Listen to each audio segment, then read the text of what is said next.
भारत को हिंदू राष्ट्र बनाने, सनातन धर्म को मजबूत करने, मथुरा में श्री कृष्ण जन्मभूमि के भव्य मंदिर के निर्माण, यमुना शुद्धिकरण, ब्रजभूमि को मांस मदिरा से मुक्त बनाने के उद्देश्य से बागेश्वर धाम पीठाधीश्वर आचार्य धीरेन्द्र कृष्ण शास्त्री के निर्देशन में दिल्ली से वृंदावन तक बांके बिहारी मिलन पथ पदयात्रा, सनातन हिंदू एकता पदयात्रा का शुभारंभ 7 नवंबर को दिल्ली से होगा, जिसका समापन 16 नवंबर को वृंदावन में होगा।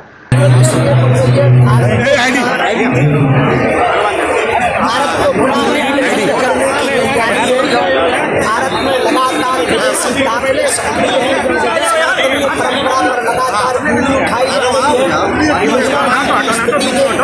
गौ माता की स्थिति देखकर, ब्रज की स्थिति देखकर और विदेशी ताकतें लब जिहाद, नेम जिहाद, खून जिहाद, मूर्ति जिहाद के द्वारा लगातार हिंदुओं को जो बुखारा था भैया जी ये न्यू के आइडिया नीचे करो के लिए जो जाति नीचे करो मचा, जो जातिवाद, क्षेत्रवाद, भाषावाद मचा, उन तीनों वादों को शून्य करने के लिए, भाषावाद, क्षेत्रवाद और जातिवाद को शून्य करने के लिए हमने पुनः प्रण लिया कि अब दिल्ली से वृंदावन तक हम पुनः पैदल 140 किलोमीटर चलेंगे।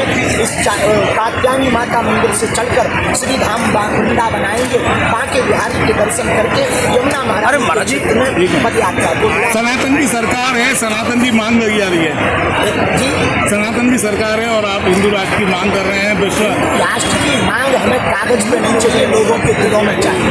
हम तलवारों से युद्ध करना चाहते, विचारों का युद्ध करना चाहते, और तलवारों से परिवर्तन नहीं लाना चाहते, विचारों से परिवर्तन लाना चाहते। और विचारों का प्रत्येक व्यक्ति के विचार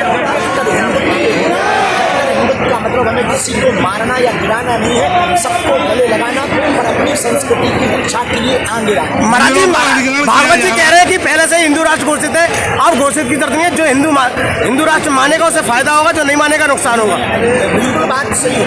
भारत हिंदू राष्ट्र ही है, जहाँ बहुसंख्यक हिंदू है वह हिंदू राष्ट्र ही है, लेकिन जो नहीं स्वीकार कर पा रहे हैं उनको हिंदू राष्ट्र की विचारधारा को स्थापित करने के लिए दो की जगह 3 बच्चे, महाराज जी 2 की जगह 3 बच्चे, अब नहीं 4 होने चाहिए, एक संघ के लिए, एक हिंदू राष्ट्र के लिए, 2 महाराज जी मंदिरों में अधिकारी को कैसे देंगे? अच्छे खासे मुस्कुरा रहे हैं, राम चलने दो, हॉस्पिटल बन जाने दो, राष्ट्र बन जाने दो। महाराज जी आपकी शादी की बात चली, यहाँ से शादी यात्रा की बात करना, शादी में बच्ची बारात में जाने की बात कर रहे हैं।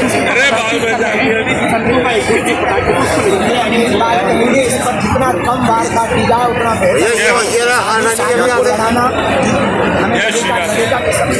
साधु संत महापुरुष है,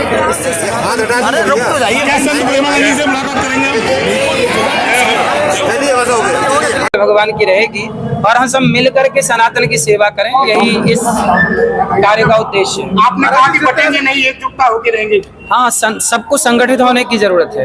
यदि हम संगठित रहे तो सब काम होगा। यमुना की भी बात आ रही है, हाँ, बात मदुरा की भी आ रही है। यमुना जी की भी शुद्धि होनी जरूरी है, मांस मदिरा का ब्रज मंडल में ना हो, ये सब चीजें बंद हो, ये सबकी एकजुटता से सब कार्य हो सकता है। भाई हम तो कहते 4 पैदा करो, 5 पैदा करो, क्या दिक्कत है? एक तरफ यात्रा की बात हो रही है, दूसरी तरफ मंदिरों का अधिग्रहण हो रहा है, तो कैसे आप कह रहे हैं कि एकता होगी एकता यदि हम सब प्रयास कर लें। सोचिए सारे सनातनी प्रयास कर लें कि हम एक रहेंगे तो कौन रोक सकता है? नहीं, कोई बात नहीं। जिस तरह से एक संत एक दूसरे पर प्राप्त करना, सभी संत प्रेम से रहें और सभी की जरूरत इस देश को है। सभी एकजुट होंगे तभी इस राष्ट्र का कुछ आगे कार्य होगा। आपस में ही लड़ते रहेंगे तो कैसे काम बनेगा?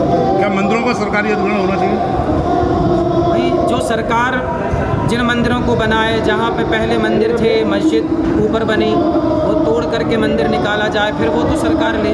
पर जो मंदिर जहाँ थे प्राचीन परंपरा से चले आ रहे थे वो उसी परंपरा से चलने चाहिए। राधे राधे।